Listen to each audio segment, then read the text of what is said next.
is missing after a night out at the other dorm. It's time to start caring. Welcome to Talking News.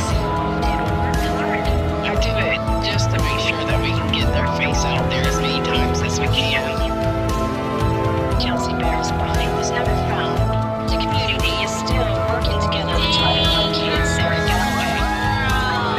Good job, Tree. The parent of the missing daughter is sleeping in his car. We just trying to get that. Hello everybody, welcome to Talking News. Please subscribe, hit the like button right now so you don't forget, and also hit that notification bell if you would like notifications. So right now, I know I've done a few videos on the Casey Jones case and the Michael Jones, but this one is going to definitely have the timeline and a lot more details. It's also going to have some corrections. It's going to be pretty accurate for what we know right now. Of course, these things can change later on. We're going to cover also the new information that we got just a few days ago. But first, we want to start off. We want to go in order. So, Casey Jones has lived in Florida for about 8 to 9 years. She moved from up north, where she started working at veterinarian clinic, where she met Sarah Jones and Mike Jones.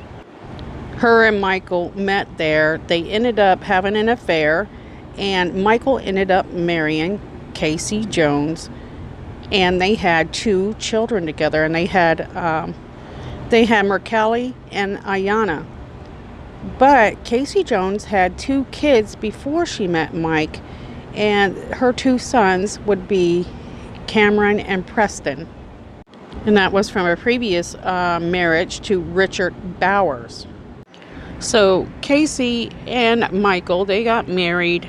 They lived in Leesburg for a while, and sometime in April and May they ended up moving from Leesburg to Summerfield, Florida.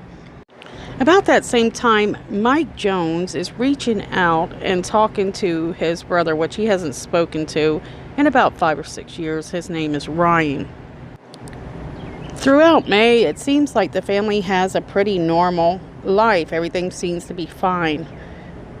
We do know that Casey ends up having back surgery and not able to go back to work, plus she's staying at home with the youngest child, Ayana. Now, one thing I did forget to mention, guys, I want to make sure I mention that, is on April 3rd, Sarah Jones, Mike Jones' ex-wife, who lives in Vermont, announces on Facebook that she is moving back to Florida, Jacksonville, Florida, and she is looking for a job. While Sarah Jones is preparing and moving to Florida, Michael Jones and Casey Jones ends up keeping her kids a couple of times. Yeah, and nothing seems to be wrong still. Now, it's when we get into July that things start to go a little bit haywire. Then on July 10th, there's quite a bit of action going on this day. According to neighbors, they said that they thought that Michael Jones and Casey Jones get into a fight July 10th. But we find out later that that could be true, because after Mike Jones was arrested, his brother talks to Massacre Talk. He does an interview and he gives us some clues. We also find out through a few articles and through the sheriff's department that Michael Jones said that Casey had come after him with a bat, and he took the bat away from her and he struck her. Now, according to Ryan, Casey Jones reached out to Michael's brother July 8th, 9th, and 10th. According to Ryan, she was worried about, she found Michael Jones' phone and found the messenger open, and she read a disturbing message for her. And the person that was writing this message was labeled Mike's best friend, Joe. In that message, Michael is telling his best friend which a lot of people suspect is probably Sarah Jones. It might be an old message that Mike says, I'm going back to Vermont with Joe because he can't take it anymore. CASEI Jones was also pretty busy on Facebook that day. At 7:34 a.m. she posts something. At 11:46 a.m. she posts something. And this is where it starts to get strange. At 3:42 p.m. she posts a profile picture that says boss lady with a heart. And at 10:44 is possibly her last post. We're not sure if it's Mike or her. Now, Mike does post on Facebook several other messages. Now, on July 27th, on Facebook, Nikki Jones, which is CASEI Jones' mother, says she has the girls at her house, and this is posted at 2:02 p.m. She also posts a few more Facebook posts of Mercalli playing in the sand and on the slide, and there's another Facebook post, July 28th at 7:38 a.m. of the girls, and then July 30th the two girls are posted on Facebook with Nikki Jones at 10:37 a.m. Now another post is posted on CASEI Jones' Facebook, and that's at 7:37, and it says boss lady. Now we're skipping to August 10th, where it is the last time the girls are really seen alive, and they are at Nikki Jones' house, and it's Mercalli and Ayanna. So it's approximately 17 days that they are with her. Now, Facebook posts from CASEI Jones continue to show up on Facebook. So on August 15th, CASEI posts this post. Rain, rain, rain. Love these storms. Wish my baby was here right now to snuggle me. Then they post another one. It says 2 peas, 1 pod. Now remember, according to Mike Jones, she is no longer here. She has been gone since July 10th. It isn't that long before Mike Jones posts another post, and that's on August 19th. Now it's suspected that he's doing this, and this is posted on as CASEI on her Facebook. Been a long day, but looking forward to this weekend, celebrating birthdays and enjoying. CASEI Jones responds to a Facebook post at 8:12 a.m. and on August 21st, CASEI Jones supposedly post, Mercalli just climbs in my lap and starts saying, "Scared, scary clown. They are watching," and I couldn't make out what they were watching. So on August 22nd, to my beautiful baby boy Preston, Mommy loves you more and more all the time. Happy 5th birthday. So it's still Mike posing as CASEI Jones posting on Facebook, allegedly. Again, there's another post, and it says on Facebook, on CASEI Jones' Facebook, picking up the birthday boy, going out for pizza, big surprise, LOL, heart, heart, heart. I'm holding back my emotions all day. This is the boy that was not going to walk, that couldn't be potty trained. And if you go look at posts that she posted in the past, these are some of the things she said in the past. So on August 23rd, another Facebook post to CASEI Jones' Facebook. Poop day already. Willow pooped on the floor. Cameron stepped in it. Baby pooped all over himself. And my stomach hurts. LOL. So between August 10th and September 1st, the girls, there's no word, nobody's seen them that we know of right now. And it's been approximately 22 days. So on Nikki Jones' Facebook, this is September 11th, approximately 12:24, CASEI I've been trying to get a hold of you for a long time. So she's getting concerned that she's not able to talk to her daughter. So things are really, heating up here. So on September 12th, Nikki is wishing the baby boy a happy birthday with a picture.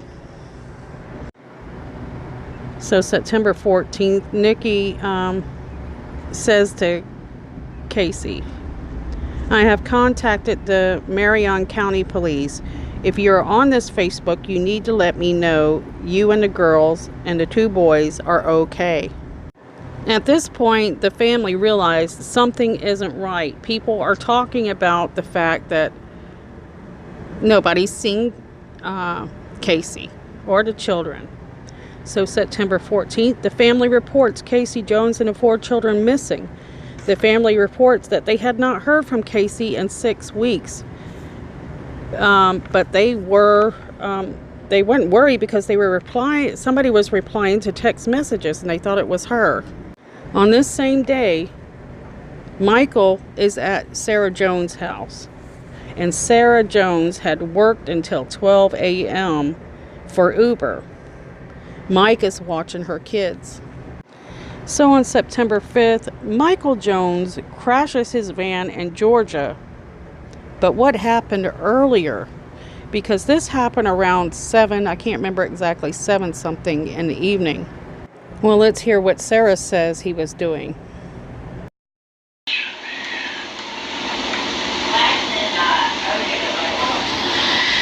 So he was mostly here those last 2 weeks, so the first 2 weeks of September. Again, he went back to Summerfield, I assumed. I was at work all day, so I don't know what he was doing here, where he actually went, when he went. The weekend of the 14th, everything was normal.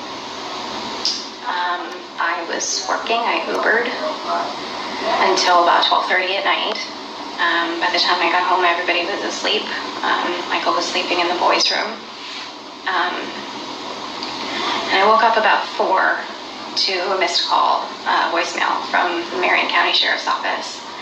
This is where she's going to start talking about September 15th. From the Marion County Sheriff's Office that just said, call me back.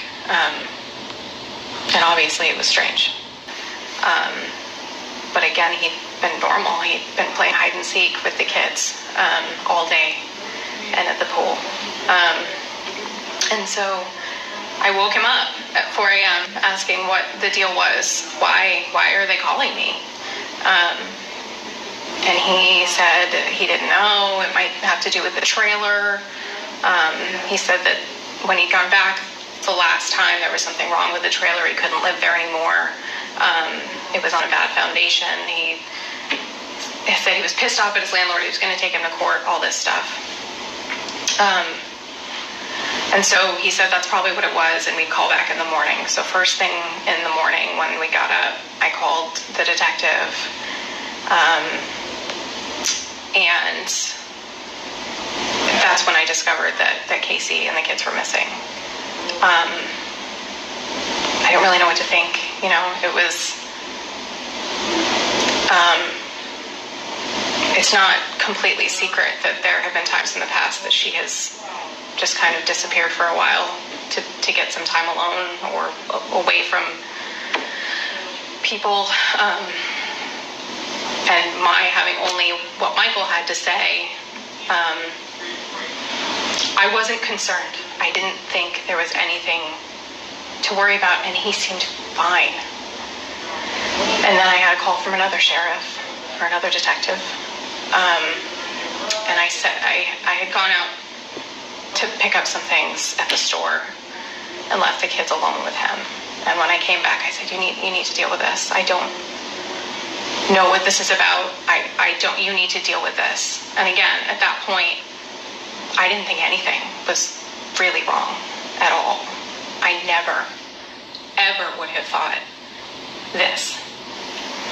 And he said he was going to go take care of it. He was going to go to the sheriff's office. He was going to talk to them and figure out where his daughters were. And what did CASEI do? If there's one thing that Michael is really good at, it's lying and manipulation. And he left in the afternoon. And I really thought he was going to go. And I had a detective come by later that afternoon, and it's when I started to realize that, like, this was not a normal situation. And I told him flat out, I said, I know what you think happened. I know based on this scenario what you think happened, and Michael could never have done it. And that is probably the stupidest thing I've ever said. She is absolutely correct there. Because what we do know is, according to Ryan, he had talked to her and asked her directly, has she seen CASEI and the children? And she commented, well, I seen them all Friday, including Michael. They were fine. She also texted Ryan and told him that she had the kids in the ocean and that she couldn't talk right now, basically. We know that Michael left that afternoon, but not exact time. What we also know is at this time, police are at CASEI Jones' mobile home. And the owner of that home has let them inside of their home, where they said when they got in there, it looked like it had been vacant for at least weeks, and that they had a horrible stench and odor of decomposition. So right now you have Sarah Jones talking with Brian, detectives calling Sarah Jones, and they're also going through the home. So they already know, they have an idea what's going on. It's just Sarah Jones supposedly doesn't. And Michael definitely knows what's going on. So the cops must be there close to, I would say, 3 or 4, something like that, because they say that they get a warrant to search the mobile home when Michael Jones is arrested in Georgia. And Michael was arrested around 7 o'clock, approximately September 15th. That's a Sunday, after having a small wreck. He tells police that they might want to arrest him because his wife's in the van. So he's in, I believe, oh my goodness, I lost my notes. Sorry guys, I think it's Brantley, Georgia. Correct me if I'm wrong below. He's held there for a couple of days before he's shipped back to Marion County, Florida. August 18th, the sheriffs announced that they're going to do an autopsy in Georgia of the 5 people that they found. Mike led them to the children in a wooded area after he was arrested. So, and supposedly he did talk some to the police. So Sarah does an interview with Jax News 5. I hope I said that right. And a week goes by or so, and then I look at Nikki Jones and check to see if she gets any updates, and she posts my video, and I appreciate that, Nikki. That's where we made one trying to collect money for her GoFundMe for the funerals.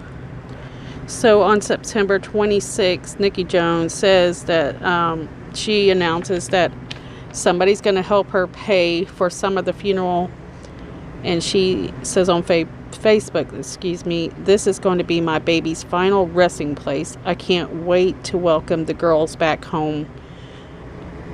Mommy and Grandma loves you. So I guess they had already brought the remains back of CASEI Jones by the 26th, it looks like, possibly. Ryan does a interview and Massacre Talk shortly after Sarah does. He does claim that, there's a few holes in her story. Of course, we know there are a few holes when she claims that CASEI has been known to go missing in the past, which her family says is an absolute not true. And on this picture, you can see it looks like she appears to slip up of whatever she was talking about, and then she tries to change it. So a lot of people kind of called her out on that interview a little bit.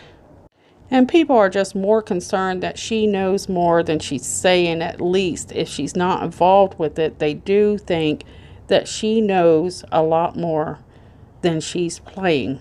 Or she's embarrassed for the fact that she didn't get it until the last few days, which we do know for sure she knows then, because Ryan says so.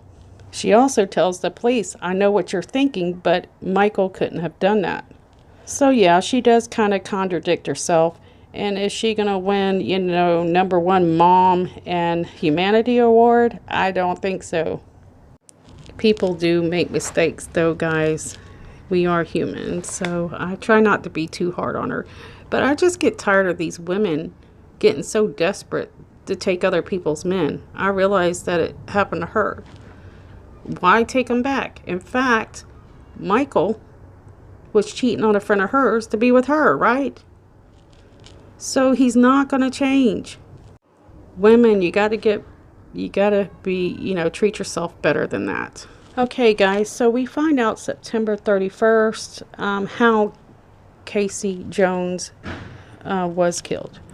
So we find out that, according to Michael, his side of the story is she picked up a bat on July 10th, the same day that neighbors say that they heard them arguing, and come after him, where he, in return, takes the bat out of her hand and struck her with the bat, and she died. So after that, what we're finding out what happened just recently this week is the kids have finished their autopsy.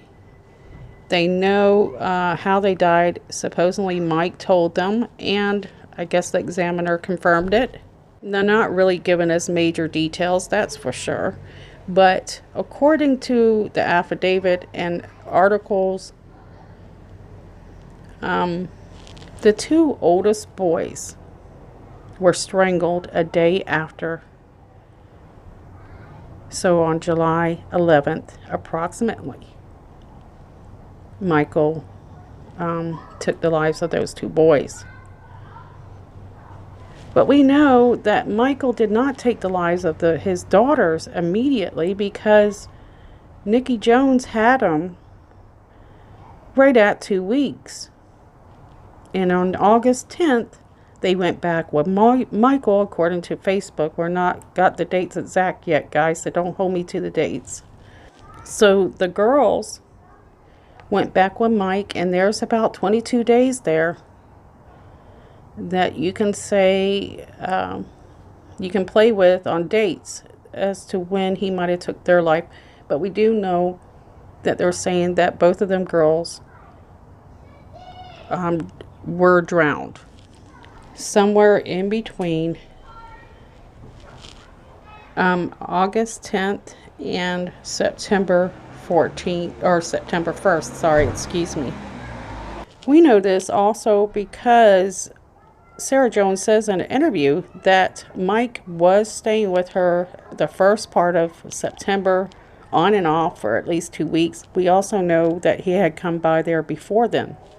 We also find out that the police suspect that they keep the bodies inside the mobile home for, a few weeks before he puts them in the van and takes them to Georgia. Now, what we know right now is supposedly, and they believe, that the bodies of all his family were inside the van for approximately 2 weeks as well.